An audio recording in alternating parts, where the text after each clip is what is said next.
Hey everybody, my name's Mitch and this is Get Lit with Mitch.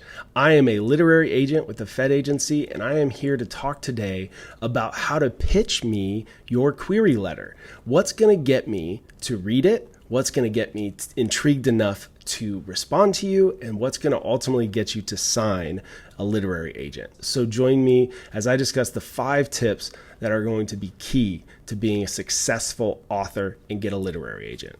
So the number one tip that I have for you when you are submitting a query letter to a literary agent in hopes of that literary agent signing you as a client is first and foremost to be specific. I have a bio on the website of our agency. It has all of my favorite things. It has all of my family. It has all the things that you need to know about me that will allow you to be more specific in your description.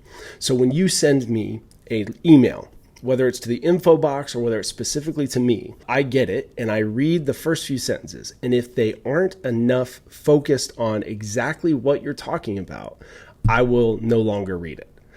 As harsh as that sounds, that is the only way I can get through hundreds of different query letters that I receive on a daily basis. I sometimes get amazing books. I sometimes pass up amazing books just because of those first few sentences. So don't let me do that. Be specific. Use my name.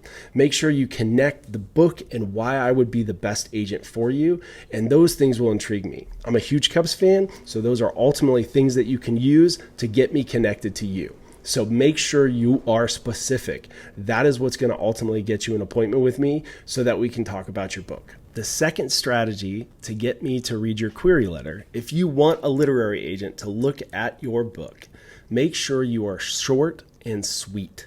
In the first few sentences are what are going to make or break you in whether or not I read your email completely. So make sure they are intriguing enough and you don't waste words.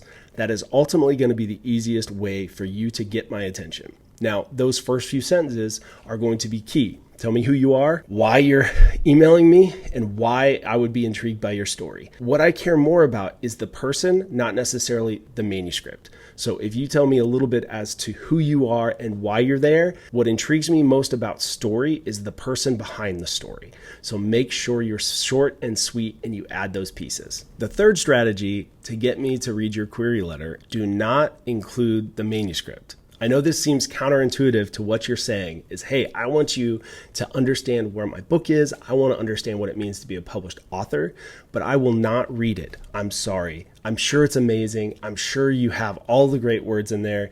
I just don't have the time. So if you can give me a summary of your story rather than the full manuscript so I can read it in a one-pager, that is super duper helpful to get me to respond to your query. Whether it's a, hey, I'm going to pass, or, hey, let's have a conversation. It's intriguing enough for me to talk. So make sure you include a summary. I don't mind attachments, but I am more than likely not going to open them if you don't have a cool enough, very intro into a summary of your book. That's what I'm going to read. I will open the attachment if it intrigues me enough to do that, but if you keep it as a summary, it's going to help your chances of someone reading your query letter, especially me. The fourth strategy to get me to read your query letter is to personalize it. As I told you before, my bio is on the website, and as you can see behind me, I have certain interests. So if you can personalize it enough of how we connect and why you would want me to be your lit agent, make sure that you personalize it enough that I understand that you took the time to read my bio, that you understand who I am from a very small level, 30,000 foot view, basically, that I would be intrigued to respond to you. Because if we are going to work together, I'm going to want to like you a little bit. The fifth strategy, and probably the most important one, so take notes here. Don't assume that you are the savior of my career. A lot of people send me letters and they're very confident in their story, in their manuscript, which I love.